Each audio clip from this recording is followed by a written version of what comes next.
Hello friends, welcome to our channel. അപ്പോൾ നമ്മൾ രണ്ട് ദിവസം നമ്മുടെ ഫൈനാൻഷ്യൽ പ്ലാനിങ്ങിനെ കുറിച്ചൊക്കെ നമ്മളൊരു വീഡിയോ ഇട്ടുണ്ടായിരുന്നു. അപ്പോൾ അത്യാവശ്യം താല്പര്യമുള്ളതൊക്കെ കണ്ടുവന്ന് വിചാരിക്കുന്നു വെച്ചാൽ നിങ്ങൾക്ക് അത്യാവശ്യം നിങ്ങൾക്ക് ഇപ്പോൾ ഫ്യൂച്ചറിൽ പോയിട്ട് ഒരു സേഫ് ആയിട്ടുള്ളൊരു എന്താ പറയുക ലൈഫ് വേണമെന്നുണ്ടെങ്കിൽ എന്തായാലും നമ്മുടെ ലൈഫിൽ ഫൈനാൻഷ്യൽ പ്ലാനിങ് ഭയങ്കര ഇമ്പോർട്ടൻ്റ് ആണ്. പ്രത്യേകിച്ച് നിങ്ങൾ 30+ ഒക്കെ ഒരു ഏജ് ആയിട്ടുള്ള ഒരാളാണെങ്കിൽ എന്തായാലും നിങ്ങൾ ചെയ്യേണ്ട ഒരു സംഭവമാണ് ഫൈനാൻഷ്യൽ പ്ലാനിങ്. ഇപ്പോൾ ഞാൻ റെക്കമെൻഡ് ചെയ്യുന്നത് 30 above ആണ്. പക്ഷേ നിങ്ങൾ എത്രയും പെട്ടെന്ന് തുടങ്ങി കഴിഞ്ഞാൽ അത്രയും നല്ലതാണ്. എന്ന് വെച്ചാൽ അത്രയും ഈസി ആയിട്ട് നമുക്ക് നമ്മുടെ ഒരു ഇപ്പോൾ നിങ്ങൾ കേട്ടിട്ടുണ്ടായിരിക്കും ഫൈനാൻഷ്യൽ ഫ്രീഡം എന്നൊക്കെ പറഞ്ഞ് നിങ്ങൾ എന്തായാലും കേട്ടിട്ടുണ്ടായിരിക്കും. അപ്പോൾ ഈ സാധനം ഭയങ്കര ഇമ്പോർട്ടൻ്റ് ഒരു സംഭവമാണ്. എന്ന് വെച്ചാൽ നമുക്ക് ഭാവിയിൽ ഭക്ഷണം കഴിക്കണമെങ്കിൽ വരെ നമുക്ക് ഫൈനാൻഷ്യൽ പ്ലാനിങ് ഭയങ്കര ആവശ്യമായിട്ട് വരും. എന്ന് വെച്ചാൽ ഈ സാധനം ഇല്ലെങ്കിൽ നമുക്ക് ഭക്ഷണമൊന്നും കിട്ടില്ലല്ലോ. അപ്പോൾ അതൊരു ഭയങ്കര ഇമ്പോർട്ടൻറ്റ് സംഭവമാണ്. ആ വീഡിയോ കണ്ടില്ലെങ്കിൽ കണ്ടു നോക്കട്ടെ. നമുക്ക് അതിൻ്റെ ഒരു കണ്ടിന്യൂഷൻ പോലെയാണ് നമ്മൾ ആക്ച്വലി വീഡിയോ ചെയ്യാൻ പോകുന്നത്. എന്ന് വെച്ചാൽ ഇത് ആക്ച്വലി ഫൈനാൻഷ്യൽ പ്ലാനിങ്ങിൽ വരുന്ന ഒരു 4 പോയിന്റ്സിനെ കുറിച്ചാണ് നമ്മൾ പറയാൻ പോകുന്നത്. മെയിൻ ഇമ്പോർട്ടൻറ്റ് പോയിന്റ് ആണ് നിങ്ങളുടെ ലൈഫിൽ ആവശ്യം വരുന്ന 4 ഇമ്പോർട്ടൻറ്റ് സംഭവങ്ങളാണ്. അതിന് പോയിന്റ്സ് എന്ന് പറയാൻ പറ്റില്ല, മെയിൻ സംഭവങ്ങളാണ് നമ്മൾ ഇന്ന് പറയാൻ പോകുന്നത്. ഇത് നമ്മുടെ ലൈഫ് ഫൈനാൻഷ്യലി സെക്യൂർ ആവാൻ നമ്മളെ ഹെൽപ്പ് ചെയ്യുന്ന 4 പ്രൊഡക്ട്സുകൾ അല്ലെങ്കിൽ സംഭവം എന്തുവേണമെങ്കിലും പറയാം. എന്നാലും നമുക്ക് അതിനെക്കുറിച്ച് വീഡിയോയിലേക്ക് പോകുന്നതിന് മുമ്പ് ചാനൽ പുതിയൊന്ന് സബ്സ്ക്രൈബ് ചെയ്യാനും അതുപോലെ തന്നെ ബെല്ലൈക്കൺ പ്രസ് നോട്ടിഫിക്കേഷൻ ഒക്കെ മറക്കണ്ട. നമ്മൾ എന്തെങ്കിലും സംശയങ്ങളൊക്കെ കമന്റ് ചെയ്താൽ മതി. നമ്മളെല്ലാ കമന്റ് റിപ്ലൈ കൊടുക്കുന്നതാണ്.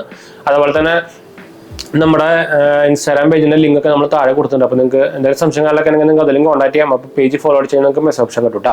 അപ്പോൾ ചെക്കൗട്ട് നോക്കാൻ മറക്കണ്ട. നമ്മുടെ താഴെ ഡിസ്ക്രിപ്ഷനിൽ ലിങ്ക് കാര്യങ്ങളൊക്കെ ഉണ്ട്. സബ്സ്ക്രൈബ് ചെയ്യാനും സപ്പോർട്ട് ചെയ്യാനൊന്നും മറക്കണ്ട കേട്ടോ. അപ്പോൾ എന്തായാലും നമുക്ക് നമ്മുടെ വീഡിയോയിലേക്ക് പോകാം. അപ്പോൾ നമ്മുടെ ഈ ഫൈനാൻഷ്യൽ പ്ലാനിങ് അല്ലെങ്കിൽ ഫൈനാൻഷ്യൽ ഫ്രീഡം എന്നൊക്കെ പറയുമ്പോൾ അതിൽ നമ്മൾ ഫസ്റ്റ് വരുന്നൊരു സംഭവമാണ് നമ്മുടെ എമർജൻസി ഫണ്ട്. അപ്പോൾ എമർജൻസി ഫണ്ട് നിങ്ങൾക്ക് അറിയായിരിക്കും. നമുക്കിപ്പോൾ നമ്മുടെ ഇപ്പോൾ ജീവിക്കുന്ന ഒരു ടൈം എന്ന് പറയുന്നത് ഒന്നിനും ഒരു ഫിക്സ് ഒരു എന്താ ഗ്യാരണ്ടി തരാത്ത ഒരു ടൈമാണ്. അപ്പോൾ എപ്പോൾ വേണമെങ്കിൽ എന്ത് വേണമെങ്കിൽ സംഭവിക്കാം, അങ്ങനത്തെ ഒരു ടൈമാണ്. പ്രത്യേകിച്ച് ഇപ്പോൾ നിങ്ങളൊരു പ്രൈവറ്റ് ജോബിലൊക്കെ എന്താ വെച്ചാൽ മെജോറിറ്റി ആൾക്കാരും പ്രൈവറ്റ് ജോബിലായിരിക്കും, ബിസിനസ് ആയിരിക്കും. അപ്പോൾ അവർക്കൊക്കെ പക്ഷേ നമുക്ക് ഇപ്പോൾ എക്സാമ്പിൾ തന്നെ നമ്മുടെ കോവിഡ് വന്ന സമയത്തൊക്കെ കുറേ പേർക്ക് പണി കിട്ടിയിരുന്നു, കുറേ പേർക്ക് ജോബ് പോയി, കുറേ പേർക്ക് ബിസിനസ് പൊട്ടി. അപ്പോൾ അങ്ങനത്തെ ടൈമിലൊക്കെ നമുക്ക് ഏറ്റവും ഇമ്പോർട്ടൻ്റ് ആയ സംഭവമാണ് നമ്മുടെ എമർജൻസി ഫണ്ട് എന്ന് പറയുന്നത്. അതായത് നമ്മുടെ എമർജൻസി ടൈമിൽ നമുക്ക് അത്യാവശ്യം ഉപയോഗിക്കാൻ പറ്റുന്ന ഒരു ലിമിറ്റഡ് നമ്മൾ ഫണ്ട് നമ്മൾ തന്നെ ഉണ്ടാക്കി വേറെ സെപ്പറേറ്റ് വെക്കുന്ന ഒരു സംഭവമാണ്. അപ്പോൾ നോർമലി അത് മിനിമം 6 മാസമാണ് വെക്കുക, അല്ലെങ്കിൽ ചിലർ 12 മാസം വെക്കും. അങ്ങനെ വെച്ചാൽ നമുക്കിപ്പോൾ ഒരു മാസത്തിൽ ഒരു ഫിക്സഡ് എമൗണ്ട് ഒരു എന്താ പറയുക എക്സ്പെൻസ് ഉണ്ടാവുമല്ലോ. നമ്മുടെ ഇപ്പോൾ എക്സാമ്പിൾ റെന്റ് ആണെങ്കിൽ റെന്റ്, അല്ലെങ്കിൽ നമ്മുടെ ഇപ്പോൾ ഫുഡ് എക്സ്പെൻസസ് അല്ലെങ്കിൽ വീട്ടിലത്തെ എക്സ്പെൻസ്, ഇതൊക്കെ നമുക്ക് ഒരു ഫിക്സഡ് എക്സ്പെൻസ് ആണ് നമ്മുടെ മാസത്തെ. അതിൻ്റെ ഒരു 6 മടങ്ങ് അല്ലെങ്കിൽ ഇപ്പോൾ 6 മാസത്തെ ആണെങ്കിൽ നിങ്ങൾ എന്താ പറയുക എമർജൻസി ഫണ്ട് ഉണ്ടാക്കുകയാണെങ്കിൽ അതിൻ്റെ ഒരു 6 മടങ്ങ്. ഇപ്പം നമ്മളൊരു മാസത്തെ ഒരു എക്സ്പെൻസ് പറയുന്നത് ഫിക്സഡ് എക്സ്പെൻസ് പറയുന്നത് 20,000 രൂപയാണെങ്കിൽ അതിൻ്റെ ഇൻറ്റു 6, അതായത് 1,20,000 രൂപ. നോർമലി ഏറ്റവും ബെറ്റർ ഒരു കൊല്ലത്തെ മിനിമം എമർജൻസി ഫണ്ട് ഉണ്ടാക്കി വെക്കുകയായിരിക്കും. അതായത് ഇൻറ്റു 12 ചെയ്തെന്ന് വെച്ചാൽ നിങ്ങൾക്ക് അതിൻ്റെ എമൗണ്ട് കിട്ടും. അപ്പോൾ അതാണ് സംഭവം എമർജൻസി ഫണ്ട് എന്ന് പറയുന്നത്. അതായത് നമുക്കിപ്പോൾ ഇപ്പോൾ എക്സാമ്പിൾ ഇപ്പോൾ ഒരാളുടെ ജോലി പോയി, അപ്പോൾ ആൾക്ക് ഒരു അത്യാവശ്യം അടുത്തൊരു ജോലി കിട്ടുന്നതിൻ്റെ ഒരു ടൈം ഫ്രെയിം ഉണ്ടല്ലോ. മിനിമം ഒരു 2 മാസം 3 മാസം 5 മാസം 6 മാസമൊക്കെ ചിലപ്പോൾ ടൈം എടുക്കും അടുത്ത ജോലി കിട്ടാൻ. അപ്പോൾ ആ ടൈമിൽ നമ്മുടെ എന്താ പറയുക ഫാമിലിയിലത്തെ എക്സ്പെൻസ് സംഭവങ്ങളൊക്കെ കൊണ്ടുപോകണമെങ്കിൽ നമുക്കിപ്പോൾ ഇങ്ങനത്തെ ഒരു സംഭവം ഉണ്ടെങ്കിൽ നമുക്ക് സുഖമായിട്ട് മൂവ് ചെയ്ത് കൊണ്ടുപോകാം. നമുക്ക് ആ കാര്യത്തിൽ ടെൻഷൻ എടുക്കേണ്ട ആവശ്യമില്ല, നമുക്ക് വേറെ ലോണിലേക്ക് പോകേണ്ട ആവശ്യമില്ല. അപ്പോൾ അങ്ങനെ കുറേ ബെനിഫിറ്റ് എമർജൻസി ഫണ്ടിൻ്റെ ഒരു സംഭവത്തിലുണ്ട് കേട്ടോ. അപ്പോൾ ഏറ്റവും ഇമ്പോർട്ടൻറ്റ് സംഭവമാണ് നമ്മുടെ ഫൈനാൻഷ്യൽ പ്ലാനിങ്ങിൽ വരുമ്പോൾ ഏറ്റവും ഇമ്പോർട്ടൻറ്റ് സംഭവമാണ് എമർജൻസി ഫണ്ട്. അപ്പോൾ നിങ്ങൾ എമർജൻസി ഫണ്ട് ഇതുവരെയായിട്ട് ചെയ്തിട്ടില്ലെങ്കിൽ ചെയ്യാൻ മറക്കണ്ട. ബാക്കി എല്ലാ സംഭവങ്ങളും അപ്പോൾ നിങ്ങൾ ഇപ്പോൾ സൈഡായിട്ട് ഇൻവെസ്റ്റ്മെന്റ് ചെയ്യുന്നുണ്ടെങ്കിൽ അത് തൽക്കാലം സ്റ്റോപ്പ് ചെയ്തിട്ട് ഏറ്റവും പ്രയോറിറ്റി നമ്മുടെ എമർജൻസി ഫണ്ട് കൊടുക്കുക. എമർജൻസി ഫണ്ട് ഉണ്ടാക്കി കഴിഞ്ഞതിന് ശേഷം മാത്രം ബാക്കിയുള്ള സമയത്തിലേക്ക് പോകട്ടെ. അപ്പോൾ നമ്മുടെ ഏറ്റവും ഇമ്പോർട്ടൻറ്റ് ഫസ്റ്റ് പോയിന്റ് എമർജൻസി ഫണ്ടാണ്. രണ്ടാമത്തെ വരുന്നത് നമ്മുടെ ഹെൽത്ത് ഇൻഷുറൻസ് ആണ്. അപ്പോൾ ഹെൽത്ത് ഇൻഷുറൻസ് നിങ്ങൾക്ക് അറിയായിരിക്കും. ഇപ്പോൾ നമ്മുടെ നോർമൽ നമ്മുടെ ഇന്ത്യയിലത്തെ ഇൻഫ്ലേഷൻ റേറ്റ് എന്ന് പറയുന്നത് 6% to 7% ആണ്. പക്ഷേ മെഡിക്കൽ ഇൻഫ്ലേഷൻ എന്ന് പറയുന്നത് 11% to 12% ആണ്. അപ്പോൾ അത്ര അധികം റേറ്റ് ഡെയിലി അല്ലെങ്കിൽ ഈ ഇയർലി കൂടുന്നുണ്ട്. ഇപ്പോൾ ഈ കൊല്ലം നമ്മളൊരു ഹോസ്പിറ്റലായിട്ട് എന്തെങ്കിലും അസുഖം വന്ന ഹോസ്പിറ്റലായി 1 ലക്ഷം സ്പെൻഡ് ആയി കഴിഞ്ഞാൽ അടുത്ത കൊല്ലം ആകുമ്പോൾ ചിലപ്പോൾ അതിന് എന്താ പറയുക 1,50,000 രൂപ. അപ്പോൾ അങ്ങനെ ഇൻഫ്ലേഷൻ കൂടിക്കൊണ്ടിരിക്കുകയാണ്.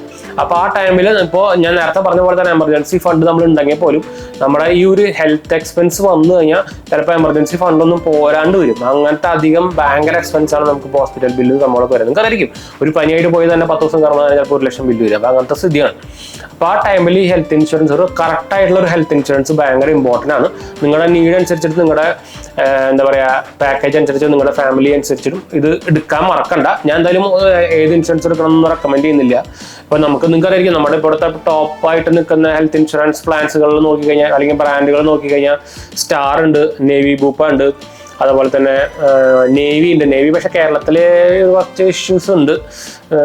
പക്ഷെ നല്ല ക്ലെയിം റേഷ്യോ സെറ്റിൽമെന്റ് റേഷ്യോ ഒക്കെ ഉള്ള സംഭവമാണ് കേട്ടോ നേവി. അപ്പോൾ നിങ്ങളുടെ അടുത്തുള്ള ഹോസ്പിറ്റലിൽ നേവി ഉണ്ടെങ്കിൽ നിങ്ങൾക്ക് നേവി എടുക്കാം. നേവിയുടെ ഗുണം എന്ന് വെച്ചാൽ നമുക്ക് മന്ത്ലി പ്രീമിയം പേ ചെയ്ത് പോകാം നമ്മുടെ ഒരു ആപ്പിൽ കൂടെ തന്നെ. അതുപോലെ തന്നെ സ്റ്റാറിനും ഉണ്ട് മന്ത്ലി. പക്ഷേ സ്റ്റാറിന് മന്ത്ലി ഇല്ല, നമുക്ക് ക്വാർട്ടർലി എടുക്കാം അല്ലെങ്കിൽ ഇയർലി എടുക്കാം. അങ്ങനെ EMI ഫെസിലിറ്റീസ് ഉണ്ട്. നേവി യൂപ്പിക്കും അങ്ങനത്തെ സംഭവത്തിനൊന്നും ഇതില്ല കേട്ടോ. പിന്നെ HDFCയുടെ റെഗോ എന്ന് പറയുന്ന ഇൻഷുറൻസും അത്യാവശ്യം നല്ല ക്ലെയിം സെറ്റിൽമെന്റ് റേഷ്യോ ഉള്ളതാണ്. അപ്പോൾ ഞാൻ നേരത്തെ ഇത് പറഞ്ഞ പോലെ തന്നെ നമ്മളൊരു ഹെൽത്ത് ഇൻഷുറൻസ് എടുക്കുമ്പോൾ അതിൻ്റെ ഏറ്റവും ഇമ്പോർട്ടൻറ്റ് നോക്കേണ്ട സംഭവമാണ് ക്ലെയിം സെറ്റിൽമെന്റ് റേഷ്യോ. അതായത് ആ ബ്രാൻഡിന്റെ മുമ്പത്തെ കാലത്തെ സെറ്റിൽമെന്റ് റേഷ്യോ, അതായത് 100 ഇൻഷുറൻസ് ക്ലെയിം വന്നിട്ടുണ്ടെങ്കിൽ അതിൽ എത്ര ശതമാനം ഇവർ ക്ലെയിം സെറ്റിൽ ചെയ്തിട്ടുണ്ടെന്നാണ് നോക്കേണ്ടത്. നിങ്ങൾ മെയിനായിട്ട് ഇമ്പോർട്ടൻറ്റ് സംഭവമാണ്. അതൊരു 95 അബോ എന്തായാലും മിനിമം വേണം, എന്നെങ്കിൽ നമുക്ക് ഒരു ഉറപ്പ് പറയാൻ പറ്റുള്ളൂ. പിന്നെ വേറെ നോക്കേണ്ട സംഭവമാണ് ക്യാഷ്ലെസ് നെറ്റ്വർക്ക്. അതായത് നിങ്ങളുടെ അടുത്തുള്ള ഹോസ്പിറ്റലിലൊക്കെ അവരെ ക്യാഷ്ലെസ് നെറ്റ്വർക്ക് ഉണ്ടോ എന്ന് നോക്കുക. എന്ന് വെച്ചാൽ ക്യാഷ്ലെസ് നെറ്റ്വർക്ക് ഉണ്ടെങ്കിൽ നമുക്ക് ഈ ക്ലെയിം സെറ്റിൽമെന്റ് റേഷ്യോ അത്രയ്ക്ക് ഇഷ്യൂ ആവില്ല. എന്ന് വെച്ചാൽ നമുക്ക് ഈ നോർമലി ഇൻഷുറൻസ് കമ്പനികളൊക്കെ ക്ലെയിം റിജക്ട് ചെയ്യുന്നത് നമ്മൾ റീഎംബേഴ്സ്മെന്റ് ചെയ്യുമ്പോഴാണ്. ക്ലെയിം ക്യാഷ്ലെസ് ആകുമ്പോൾ അങ്ങനെ റിജക്ട് ചെയ്യാൻ ഭയങ്കര സാധ്യത കുറവാണ്. അപ്പോൾ ഏറ്റവും കൂടുതൽ ക്യാഷ്ലെസ് നെറ്റ്വർക്ക് ഉള്ള ഇൻഷുറൻസ് പോളിസി സെലക്ട് ചെയ്യാൻ മറക്കുന്നുണ്ട്. ഈ 2 മെയിൻ പോയിന്റ് നിങ്ങൾ നോക്കിയാൽ മതി. ബാക്കി കുറേ സംഭവം ഉണ്ട്, എന്നാലും നിങ്ങൾ ബാക്കിയുള്ള നിങ്ങളുടെ എത്ര സം ഇൻഷുർഡ് എത്ര വേണം. മിനിമം നോർമലി എല്ലാം 5 ലക്ഷമാണ് സ്റ്റാർട്ട് ചെയ്യുക. അപ്പോൾ നിങ്ങൾ ഫാമിലി ആണെന്ന് എടുക്കുന്നതെങ്കിൽ മിനിമം 10 ലക്ഷം എടുക്കണം. എന്ന് വെച്ചാൽ അത്രയ്ക്ക് അധികം ഇൻഫ്ലേഷൻ ഇപ്പോൾ വരുന്നുണ്ട്. അപ്പോൾ ഒരു 3 പേരൊക്കെ ഉണ്ടെങ്കിൽ നിങ്ങൾ മിനിമം 10 ലക്ഷം എടുക്കേണ്ടി വരും മിനിമം. എന്ന് വെച്ചാൽ അത്രയധികം ബില്ല് കൂടാനുള്ള ചാൻസ് കൂടുതലാണ്. പിന്നെ അതിനനുസരിച്ച് നിങ്ങൾക്ക് കൂട്ടിക്കൊണ്ട് പോകാം. നിങ്ങൾക്ക് പിന്നെ ആഡ് ഓൺ കവർ സംഭവങ്ങളൊക്കെ ചെയ്യാൻ പറ്റും. അങ്ങനെ ബെനിഫിറ്റ് ഒക്കെ നമുക്ക് ഇപ്പോൾ തരുന്നുണ്ട്. അതുപോലെ നമുക്കിപ്പോൾ ആപ്പിൾ ത്രൂ എടുക്കാം, ഡയറക്റ്റ് എടുക്കാം. നമുക്കിപ്പോൾ ഏജന്റ് ആവശ്യമൊന്നുമില്ല. ഇപ്പോൾ മിക്ക എല്ലാ ഹോസ്പിറ്റലിലും ഇവരുടെ ഡയറക്റ്റ് ഏജന്റുമാരുണ്ട്. അപ്പോൾ നമുക്ക് എന്തെങ്കിലും ക്ലെയിം സെറ്റിൽമെന്റ് സംഭവങ്ങളൊക്കെ ഉണ്ടെങ്കിൽ മിക്കതും പിന്നെ ക്യാഷ്ലെസ് ആയിരിക്കും. ക്യാഷ്ലെസ് ആണെങ്കിൽ പിന്നെ നമുക്ക് വേറെ ഹെൽപ്പ് സംഭവങ്ങളൊന്നും ആവശ്യമില്ല. എന്ന് വെച്ചാൽ ഞാൻ എടുത്തേക്കുന്നതൊക്കെ എല്ലാം ഡയറക്റ്റാണ്. ഞാൻ ഏജന്റ് ത്രൂ ഒന്നും എടുക്കാൻ പോയിട്ടില്ല. അപ്പോൾ നിങ്ങൾക്ക് എന്തെങ്കിലും ആരെങ്കിലും പരിചയ സംഭവം ഉണ്ടെങ്കിൽ അവിടെ എടുക്കാമെന്ന് മാത്രമേ ഉള്ളൂ. അപ്പോൾ നമുക്ക് ഈസി ആയിട്ട് ഇപ്പോൾ ഓൺലൈനിൽ എടുക്കാൻ പറ്റുന്നതാണ്. എല്ലാത്തിനും ആപ്പ് നമുക്ക് അവൈലബിൾ ആണ്. അതിൽ കൂടെ തന്നെ നമുക്ക് സുഖമായിട്ട് എടുക്കാം. അപ്പോൾ അത്രേ ഉള്ളൂ സംഭവം. അപ്പോൾ ഹെൽത്ത് ഇൻഷുറൻസ് ഇമ്പോർട്ടൻ്റ് ആണ്.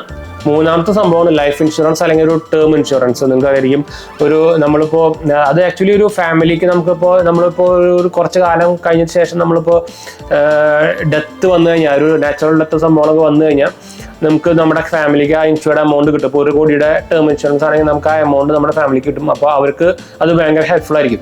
പ്രത്യേകിച്ച് അതൊരു നെക്സ്റ്റ് അവർക്കൊരു ഇൻകം കണ്ടുപിടിക്കുന്ന ടൈം ഗ്യാപ്പ് കിട്ടാൻ ഭയങ്കര ഹെൽപ്ഫുൾ ആയിരിക്കും. അതുപോലെ തന്നെ ഒരു ടേം ഇൻഷുറൻസ് പോലെ തന്നെ ഭയങ്കര ഇമ്പോർട്ടൻ്റ് ആണ് നമ്മുടെ ആക്സിഡൻ്റൽ ഇൻഷുറൻസ് എടുക്കുന്നത്. അതായത് ഇപ്പോൾ നമ്മളിപ്പോൾ ആക്സിഡൻ്റ് ആയി നമ്മുടെ എന്താ പറയുക ഡിസബിലിറ്റി വന്നു, ആ സമയത്തൊക്കെ നമുക്കൊരു ഫിക്സഡ് എമൗണ്ട് തരുന്നൊരു സംഭവമാണ് ആക്സിഡൻ്റൽ ഇൻഷുറൻസ്. അത് നോർമലി ചില ടേം ഇൻഷുറൻസിൽ ഇത് ഇൻക്ലൂഡ് ആണ്. അത് നിങ്ങൾ നോക്കിയിട്ട് എടുത്താൽ മതി. അപ്പോൾ ടേം ഇൻഷുറൻസിൽ നോക്കിക്കഴിഞ്ഞാൽ നമുക്ക് അത്യാവശ്യം ഫേമസ് ആയിട്ടുള്ള കുറേ ഉണ്ട്. മാക്സ് ലൈഫ് ഉണ്ട്, കുറേ ഉണ്ട്. നിങ്ങൾക്ക് ഇഷ്ടമുള്ള ബ്രാൻഡ് എടുക്കുക. ഞാൻ ഇത് റെക്കമെൻഡ് ചെയ്യുന്ന സംഭവം ചെയ്യുന്നില്ല. നിങ്ങൾക്ക് ഇഷ്ടമുള്ള നിങ്ങളുടെ ബെസ്റ്റ് നോക്കിയിട്ട് നിങ്ങളുടെ ഏരിയയിൽ നോക്കിയിട്ട് ബെസ്റ്റ് നോക്കിയിട്ട് എടുക്കാം. അപ്പോൾ അത് പക്ഷേ ഇമ്പോർട്ടൻറ്റ് സംഭവം തന്നെയാണ്. അതിൻ്റെ പ്രയോറിറ്റി അനുസരിച്ച് നമ്മൾ പറയുന്നത് ഫസ്റ്റ് എന്താ പറയുക നമ്മുടെ എമർജൻസി ഫണ്ട്, അത് കഴിഞ്ഞാൽ ഹെൽത്ത് ഇൻഷുറൻസ്, അത് കഴിഞ്ഞാൽ ടേം ഇൻഷുറൻസ് കിട്ടാം. 4മത്തെയാണ് നമ്മുടെ ഇൻവെസ്റ്റ്മെന്റ് വരുന്നത്. അപ്പോൾ ഇൻവെസ്റ്റ്മെന്റും ഇതെല്ലാം എന്താ പറയുക ഇമ്പോർട്ടൻറ്റ് തന്നെയാണ്. പക്ഷേ അതിൻ്റെ പ്രയോറിറ്റി അനുസരിച്ച് നമ്മൾ ആദ്യം 1, 2, 3, 4 എന്ന് കൊടുത്തു മാത്രമേ ഉള്ളൂ. ലാസ്റ്റത്തെയാണ് നമ്മൾ ഇൻവെസ്റ്റ്മെന്റ് വരാൻ പോകുന്നത്. അപ്പോൾ ഈ 3 കഴിഞ്ഞതിന് ശേഷം മാത്രമാണ് നമ്മൾ ഇൻവെസ്റ്റ്മെന്റിലേക്ക് പോകേണ്ടത് കേട്ടോ. വെച്ചാൽ ഇൻവെസ്റ്റ്മെന്റ് ഏറ്റവും ബെസ്റ്റ് എന്ന് പറഞ്ഞാൽ നമുക്ക് കുറേ ടൈപ്പ് ഓഫ് ഇൻവെസ്റ്റ്മെന്റ് ഉണ്ട്. നിങ്ങൾക്കറിയാം ഇപ്പോൾ സ്ഥലം വാങ്ങിക്കുന്നത്, അതായത് ഇപ്പോൾ എന്താ പറയുക റിയൽ എസ്റ്റേറ്റ് സ്ഥലം വാങ്ങിക്കുന്നതിൽ പെടും. മ്യൂച്വൽ ഫണ്ട് വരുന്നുണ്ട്, ഫിക്സഡ് ഡെപ്പോസിറ്റ് വരുന്നുണ്ട്, അങ്ങനെ കുറേ ടൈപ്പ് ബോൺസ് വരുന്നുണ്ട്. അങ്ങനെ കുറേ ടൈപ്പ് ഇൻവെസ്റ്റ്മെന്റ് മെത്തേഡ്സ് നമുക്ക് അവൈലബിൾ ആണ്. അപ്പോൾ ഏറ്റവും ബെസ്റ്റ് എന്താ സംഭവം എന്ന് വെച്ചാൽ നമ്മുടെ ഇൻവെസ്റ്റ്മെന്റ് ഡൈവേഴ്സിഫൈ ചെയ്യുക. അതായത് എല്ലാത്തിലേക്കും സ്പ്ലിറ്റ് ചെയ്ത് കൊടുക്കുക. അതായത് ഇപ്പോൾ നമുക്കിപ്പോൾ ഒരു ഇൻവെസ്റ്റ്മെന്റ് നമുക്ക് ലിക്വിഡിറ്റി ആയിട്ട് പെട്ടെന്ന് കിട്ടാവുന്ന ഒരു ഇൻവെസ്റ്റ്മെന്റിലും കൊടുക്കണം. ഇപ്പോൾ എക്സാമ്പിൾ പറയുകയാണെങ്കിൽ നമ്മളിപ്പോൾ ഒരാൾക്ക് ആളുടെ ഫുൾ ഇൻവെസ്റ്റ്മെന്റ് ഇപ്പോൾ റിയൽ എസ്റ്റേറ്റിലാണെങ്കിൽ, അതായത് ആൾക്ക് കുറേ സ്ഥലമുണ്ട് പക്ഷേ ആൾക്ക് ലിക്വിഡിറ്റി ഇല്ല മണിയുടെ. ഇപ്പം എന്തെങ്കിലും ഒരു ആവശ്യത്തിന് പെട്ടെന്ന് ഒരു കാശ് ആവശ്യം വന്നാൽ ആൾക്ക് കിട്ടില്ല. എന്ന് വെച്ചാൽ ഒരു സ്ഥലം നമ്മളിപ്പോൾ കാലത്തനുസരിച്ച് സ്ഥലം കൊടുത്തു കഴിഞ്ഞാൽ അത് വിൽക്കാൻ പറ്റില്ല, പോയിട്ട് പോവില്ല പ്രത്യേകിച്ച് ഈ സമയത്ത്. അപ്പോൾ അത് ലിക്വിഡിറ്റി ഇല്ല ഇൻവെസ്റ്റ്മെന്റിന്. അപ്പോൾ അവിടെ ഭയങ്കര പണി വരും. അപ്പോൾ അതിനാണ് പറയുന്നത് നമ്മുടെ ഇൻവെസ്റ്റ്മെന്റ് ഡൈവേഴ്സിഫൈ ചെയ്യാൻ. അപ്പോൾ എല്ലാത്തിലേക്കും ഇങ്ങനെ ഈക്വലി അല്ലെങ്കിൽ ഒന്നെങ്കിൽ ഈക്വലി അല്ലെങ്കിൽ നിങ്ങൾക്ക് നിങ്ങളുടെ ഇഷ്ടം അനുസരിച്ചിട്ട് അതിൻ്റെ പെർസെൻറ്റേജ് തീരുമാനിച്ചിട്ട് ആഡ് ചെയ്ത് വെക്കുക. അപ്പോൾ നിങ്ങൾക്ക് ആവശ്യമുള്ളപ്പോൾ നമുക്കത് ഉപയോഗിക്കാൻ പറ്റും. മറ്റേ നമ്മുടെ അസെറ്റ്സ് അവിടെ ഇരിക്കുകയും ചെയ്യും. അപ്പോൾ അതൊരു മെയിൻ ഇമ്പോർട്ടൻറ്റ് സംഭവമാണ്. അപ്പോൾ മിനിമം എല്ലാ ആൾക്കാരും ഒരു SIP എങ്കിലും തുടങ്ങും. മ്യൂച്വൽ ഫണ്ടിൽ ഒരു SIP നോർമൽ SIP തുടങ്ങാൻ വലിയ പാടൊന്നുമില്ല. ഇപ്പോൾ 100 രൂപയ്ക്ക് വരെ നമുക്ക് ഇപ്പോൾ SIP തുടങ്ങാൻ പറ്റും. ഞാൻ ആക്ച്വലി നമ്മൾ ഇൻഡു മണിയും അതുപോലെ തന്നെ ഗ്രോ ആണ് ഉപയോഗിക്കുന്നത്. അപ്പോൾ കുറച്ചും കൂടി ഈസി എനിക്ക് തോന്നുന്നത് ഇൻഡു മണിയുടെയാണ്. ഞാൻ എന്തായാലും ഇൻഡു മണിയുടെ നമ്മുടെ ലിങ്ക് ഞാൻ താഴെ കൊടുക്കാം. കൊടുക്കാം. നിങ്ങൾക്ക് താല്പര്യമുണ്ടെങ്കിൽ അപ്ലൈ ചെയ്യാം. അതിൽ അപ്ലൈ ചെയ്തിട്ട് ജസ്റ്റ് KYC ചെയ്താൽ മതി. പിന്നെ നിങ്ങൾക്ക് അപ്പം തന്നെ എന്താ പറയുക ഇൻവെസ്റ്റ്മെന്റ് ചെയ്ത് തുടങ്ങാം കേട്ടോ. ഇൻഡിമണിയിൽ നമുക്ക് കുറേ ഫീച്ചേഴ്സും നമ്മളൊക്കെ തരുന്നുണ്ട്. പിന്നെ ഭയങ്കര ഈസിയാണ്, യൂസർ ഫ്രണ്ട്ലി ആണ്. അതുകൊണ്ടാണ് ഞാൻ പറഞ്ഞത് ഇൻഡിമണി. ഞാൻ ആക്ച്വലി ഇൻഡിമണി ഉപയോഗിക്കുന്നുണ്ട്, ഗ്രോ ഉപയോഗിക്കുന്നുണ്ട്, അതുപോലെ തന്നെ ഏഞ്ചൽ വൺ ഉപയോഗിക്കുന്നുണ്ട്. അപ്പോൾ ഈ 3 ഞാൻ ഉപയോഗിക്കുന്നുണ്ട്. പിന്നെ ബാങ്കിന് ഞാൻ അങ്ങനെ റെക്കമെൻഡ് ചെയ്യില്ല. എന്ന് വെച്ചാൽ ബാങ്കിന് ഒരു ഡിമാൻഡ് അക്കൗണ്ട് വേണമെങ്കിൽ നമ്മൾ ചിലപ്പോൾ ചാർജ് വയ്ക്കാനൊക്കെ സാധ്യതയുണ്ട്. അതുപോലെ തന്നെ എന്താ പറയുക, ഈ നമ്മുടെ ഫേമസ് ആയിട്ടുള്ള സെറോദയൊക്കെ അവർക്ക് 299 രൂപ ചാർജൊക്കെ വരുന്നുണ്ട് ഇനീഷ്യലി. അപ്പോൾ അതിനൊന്നും ആവശ്യമില്ല, നമുക്കിത് ഫ്രീ ആണ്. ഇപ്പോൾ ഗ്രോ ആയിക്കോട്ടെ ഇൻഡിമണി ആയിക്കോട്ടെ നമുക്ക് ഫ്രീ ആണ്. അപ്പോൾ ഞാൻ എന്തായാലും അത് റെക്കമെൻഡ് ചെയ്യും. അത്യാവശ്യം നല്ല, ഞാനിപ്പോൾ കുറേ കാലമായിട്ട് ഉപയോഗിക്കുന്നതാണ്. നമുക്ക് SIPസും സംഭവങ്ങളൊക്കെ അതിൽ തന്നെയാണുള്ളത്. അപ്പോൾ നല്ലൊരു പരിപാടി എനിക്ക് തോന്നി. അത് ഭയങ്കര ഹെൽപ്ഫുൾ ആണ്. പിന്നെ ഭയങ്കര അത്യാവശ്യം നല്ല കസ്റ്റമർ സപ്പോർട്ടും ഉണ്ട്. എനിക്കിതൊരു ഇഷ്യൂ കാര്യങ്ങളൊന്നും വന്നിട്ടില്ല കേട്ടോ. അപ്പോൾ നമ്മൾ ട്രേഡിംഗ് നടത്തിയിട്ടുണ്ട് അതിൽ. അപ്പോൾ ഇഷ്യൂ കാര്യങ്ങളൊന്നും വന്നിട്ടില്ല. കറക്റ്റായിട്ട് ക്രെഡിറ്റ് ആകുന്നുണ്ട്, കുഴപ്പങ്ങളൊന്നുമില്ല. എന്താ പറയുക, SEBI കൺട്രോൾഡ് സംഭവം തന്നെയാണ്, സേഫാണ്. അപ്പോൾ പിന്നെ വലിയ നോക്കേണ്ട ആവശ്യമില്ലല്ലോ. അപ്പോൾ ഈ 3-4 പോയിന്റുകൾ നിങ്ങൾ ഫോളോ ചെയ്യാൻ മറക്കണ്ട, പ്രത്യേകിച്ച് നിങ്ങൾ ഫൈനാൻഷ്യൽ പ്ലാനിങ് ചെയ്യുമ്പോൾ കേട്ടോ. എന്ന് വെച്ചാൽ ഈ 3 സാധനവും ഭയങ്കര ഇമ്പോർട്ടൻ്റ് ആണ്. ഇത് ചെയ്തിട്ടില്ലെങ്കിൽ നിങ്ങൾക്ക് വഴിയെ അതിൻ്റെ ഭയങ്കര കോൺസിക്വൻസസ് ഫേസ് ചെയ്യേണ്ടി വരും. എന്താ വെച്ചാൽ അത് ഇപ്പോൾ പറഞ്ഞാൽ മനസ്സിലാവില്ല, അത് വരുമ്പോഴേ മനസ്സിലാവുള്ളൂ. അപ്പം അതുപോലെ തന്നെ കുറേ പേർക്ക് ഇപ്പോൾ ഇത്ര കാലമായിട്ട് പോലും ഒരു സിംഗിൾ ഇൻവെസ്റ്റ്മെന്റ് പോലും ഇല്ലാത്ത ആൾക്കാരുണ്ട്. അപ്പോൾ അവരോട് ഞാൻ പറയാനുള്ളത്, മിനിമം ഒരു SIP എങ്കിലും തുടങ്ങുക. ഞാൻ പറഞ്ഞല്ലോ 100 രൂപയ്ക്ക് വരെ നമുക്ക് ഇപ്പോൾ SIP തുടങ്ങാം.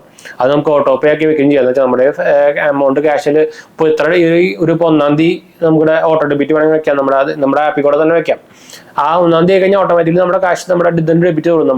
നമ്മളത് ഓട്ടോ ഡെബിറ്റ് വെച്ചില്ലെങ്കിൽ നോർമലി ആൾക്കാർ അത് കുറച്ച് കാലം കഴിയുമ്പോൾ വിടും, അതുകൊണ്ട് പിന്നെ ചെയ്യില്ല. അങ്ങനെ ഒരു പ്രോബ്ലം ഉണ്ട്. അപ്പോൾ എല്ലാ സംഭവം ഓട്ടോ പേ ആക്കി വെക്കുക. അങ്ങനത്തെ നമുക്ക് എക്സ്ട്രാ ഫീച്ചേഴ്സ് സംഭവമൊക്കെ നമുക്ക് വരുന്നുണ്ട്. അപ്പോൾ അത് ചെയ്ത് വെച്ചാൽ ഓട്ടോമാറ്റിക്കലി പോയിക്കോളും, നമ്മൾ അറിയുന്നില്ല. അപ്പോൾ കുറച്ച് കഴിയുമ്പോൾ നാളാണ് നമുക്ക് അതിന്റെ ബെനിഫിറ്റ് അറിയുന്നത്. SIPയിലൊക്കെ നമുക്ക് മ്യൂച്വൽ ഫണ്ടിലൊക്കെ നമ്മൾ ചെയ്ത് തുടങ്ങി അതിന്റെ ബെനിഫിറ്റ് എന്താ വെച്ചാൽ നമുക്ക് കുറേ കാലം കഴിയുമ്പോൾ അതിന്റെ കോമ്പൗണ്ടിങ് പവർ ഓഫ് കോമ്പൗണ്ടിങ് ഒക്കെ നിങ്ങൾ കേട്ടായിരിക്കും. നല്ല എമൗണ്ട് ബെനിഫിറ്റ് സംഭവമൊക്കെ തരുന്ന ഒരു സംഭവമാണ്. അപ്പോൾ അത് കറക്റ്റായിട്ട് നോക്കിയിട്ട് SIP സെലക്ട് ചെയ്യണം. എന്താ പറയുക, പ്ലാൻ കറക്റ്റായിട്ട് നോക്കി സെലക്ട് ചെയ്യണം, അല്ലെങ്കിൽ പണി കിട്ടും. എന്ന് വെച്ചാൽ നിങ്ങൾക്കറിയാം മാർക്കറ്റ് റിസ്കിന് അനുകൂലമാണെന്ന് വെച്ചാൽ മാർക്കറ്റ് നമുക്ക് ചിലപ്പോൾ താഴെ, ചിലപ്പോൾ ഇപ്പോൾ ആക്ച്വലി ഇപ്പോൾ കുറഞ്ഞ് 2-3 ദിവസം മുമ്പ് വരെ ഭയങ്കര ഡൗൺ ആയിട്ടിരിക്കുകയാണ്. ഇപ്പോൾ അത്യാവശ്യം കുറച്ച് ദിവസം പൊന്തി വരുന്നുണ്ട്. അപ്പോൾ അതിനനുസരിച്ച് മാറും. പിന്നെ പോലെ തന്നെ SIP എന്ന് പറയുന്ന ഒരു ലോങ് ടേം ഇൻവെസ്റ്റ്മെന്റ് ആണ്. അപ്പോൾ നിങ്ങൾ 2 ദിവസം ഇൻവെസ്റ്റ് ചെയ്തിട്ട് നോക്കിക്കഴിഞ്ഞാൽ അത് കുറവാന്ന് പറഞ്ഞിട്ട് പിന്നെ ക്യാൻസൽ ചെയ്യാൻ പോരുത്. അത് ലോങ് ടേം ആണ്. മിനിമം 3 കൊല്ലെങ്കിലും ഇടേണ്ട സംഭവമാണ്. ശരിക്കും മിനിമം 3 കൊല്ലം എന്നല്ല ശരിക്കും SIP തുടങ്ങേണ്ടത്. മിനിമം 5 കൊല്ലൊക്കെയാണ് ശരിക്കും. എന്നാലും മിനിമം നമുക്ക് 3 കൊല്ലമൊക്കെ നമുക്ക് നമ്മുടെ SIPയിൽ നോക്കിക്കഴിഞ്ഞാൽ നമുക്ക് അതിൽ എന്താ പറയുക, നമുക്ക് അതിന്റെ റിട്ടേൺ കാര്യങ്ങളൊക്കെ അതിൽ കാണിച്ചു തരുന്നത്. നമുക്ക് അതിൽ ഗ്രാഫും സംഭവങ്ങളൊക്കെ ഉണ്ട്. അതുപോലെ തന്നെ ഒരു SIP നോക്കുമ്പോൾ മെയിനായിട്ട് നോക്കേണ്ട ഒരു സംഭവമാണ് നമുക്ക് അതിന്റെ എക്സ്പെൻസ് റേഷ്യോ. അതായത് നമ്മൾക്ക് അവർക്ക് കൊടുക്കുന്ന ഒരു കമ്മീഷനാണ് നമ്മുടെ എക്സ്പെൻസ് റേഷ്യോ. കമ്മീഷൻ അല്ലെങ്കിൽ നമുക്ക് ചിലവ് വരുന്നതാണ് എക്സ്പെൻസ് റേഷ്യോ എടുക്കുക. ഏറ്റവും കുറവ് എക്സ്പെൻസ് റേഷ്യോ നോക്കിയിട്ട് ഫണ്ട് സെലക്ട് ചെയ്യുക. അതുപോലെ തന്നെ നമുക്ക് എക്സിറ്റ് ലോഡ്, അതായത് നമ്മൾ ഇത് ക്യാൻസൽ ചെയ്തിട്ട് നമ്മൾ റിഡീം ചെയ്യുമ്പോൾ നമുക്കൊരു പെർസെൻറ്റേജ് ചിലപ്പോൾ വരും. അത് 0% ആണോ നോക്കുക കേട്ടോ. ചിലത് ചിലപ്പോൾ 3% ഉണ്ടായിരിക്കും. അതൊന്നും എടുക്കരുത്. എല്ലാം ഏറ്റവും കുറവുള്ളത് മാത്രം നോക്കിയെടുക്കുക കേട്ടോ. അതാണ് മെയിൻ നോക്കേണ്ടത് നമ്മൾ SIP ഫണ്ട് സെലക്ട് ചെയ്യുമ്പോൾ. ഈ മെയിൻ സംഭവം നോക്കിയിട്ട് സെലക്ട് ചെയ്യാൻ മറക്കാനുണ്ട്. ഞാൻ നല്ല റെക്കമെൻഡും ചെയ്യുന്നില്ല. അതൊക്കെ നിങ്ങളുടെ എന്താ പറയുക റിസർച്ചിന്റെ സംഭവത്തിലേക്ക് ഞാൻ വിടുന്നു. എന്താ വെച്ചാൽ നമ്മളത് നിങ്ങൾ റീസെന്റ് തന്നെ SEBIയുടെ റൂൾ അറിഞ്ഞിട്ടുണ്ടായിരിക്കും. എന്താ വെച്ചാൽ അതൊന്നും റെക്കമെൻഡ് ചെയ്യാൻ ആക്ച്വലി പാടില്ല. ഒന്നാമത് അത് അല്ലെങ്കിൽ അത് പിന്നെ നമ്മൾ SEBI രജിസ്റ്റർഡ് ആയിട്ടുള്ള ഒരു എൻറ്റിറ്റി ആവണം, എന്നാലും അവർക്ക് റെക്കമെൻഡ് ചെയ്യാൻ ശരിക്കും അധികാരമുള്ളൂ.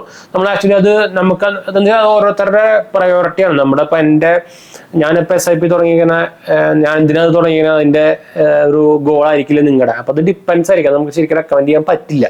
അത് ഞാൻ ഇപ്പോൾ നല്ല ഇപ്പോൾ പെർഫോം ചെയ്യുന്ന ഒരു ഫണ്ട് ഞാൻ ഇപ്പോൾ റെക്കമെൻഡ് ചെയ്താൽ തന്നെ ചിലപ്പോൾ അത് ഭാവിയിൽ ഇത് നല്ലതായിട്ട് പെർഫോം ചെയ്യണമെന്നില്ല. അപ്പൊ അത് മാറിക്കൊണ്ടിരിക്കും. അത് നിങ്ങളുടെ റിസർച്ചിലേക്ക് ഞാൻ വിടുന്നു.